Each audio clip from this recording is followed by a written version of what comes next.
So one thing I think is interesting about the whole journey of telling this story is I initially set out to tell this story to bring awareness of it to people who didn't know.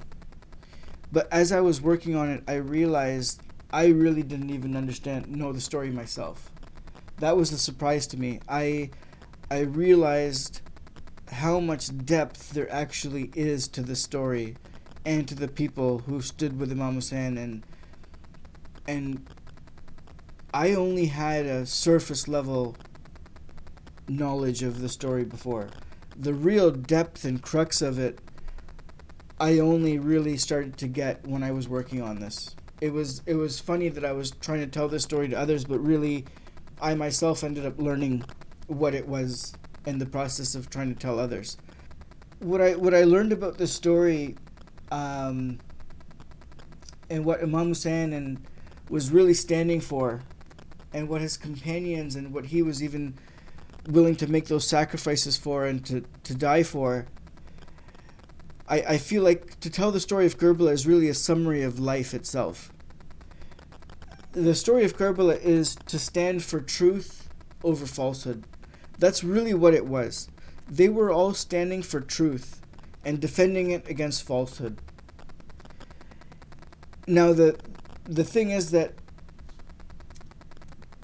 a lot of people start out with noble principles and morals, but eventually when the stakes get high enough, we see people begin to bend and change direction to wherever the wind is blowing stronger.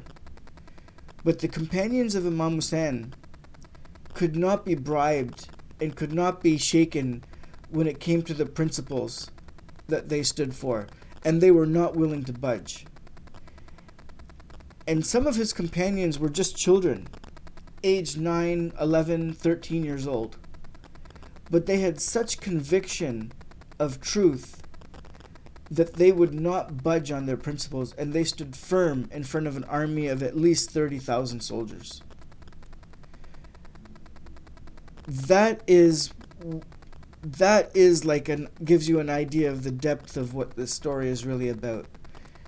They knew what truth was, and that Imam Hussain represented truth, and that he was the representative of God, and they died protecting the word of God so that it would not be wiped out.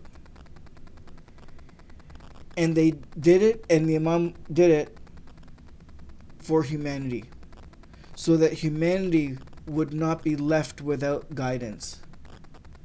Because if the Imam did not take the stand that he did and make the sacrifice that he did in giving his life and the life of his family, the religion and the faith of Islam would have been wiped out completely.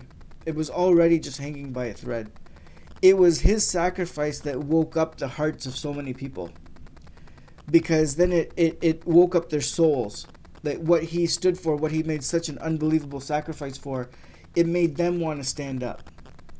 And the Imam knew that people were not ready for him at that time. That's why he only had 72 companions, aside from his family members, willing to die to protect truth.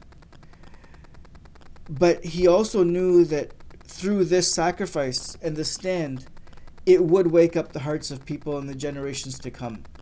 And that ultimately, as time went on, we would become more ready as a nation, and then be able to stand with our 12th Imam when he appears, when God gives him the green light to come forward. So that's why they gave their lives. That's what they stood for. That's what they died for. Because whether people believe in God or not, they wanted to make sure that the word of God was preserved, so that it could be a beacon of light to guide people. Ultimately, the sacrifice of Imam Hussain was for mankind. It was not for any one group of people, background, or culture, or faith. What he did for mankind. And that's why so many people of different faiths and backgrounds Of course, majority of the people that go for to pay their respects at his grave on Arba'in, of course, majority of them are Muslim, no question. But everybody, even of different faiths, anyone that knows who Imam Hussain is and what he did, they make the journey to pay their respects at his grave, because what he did was for mankind.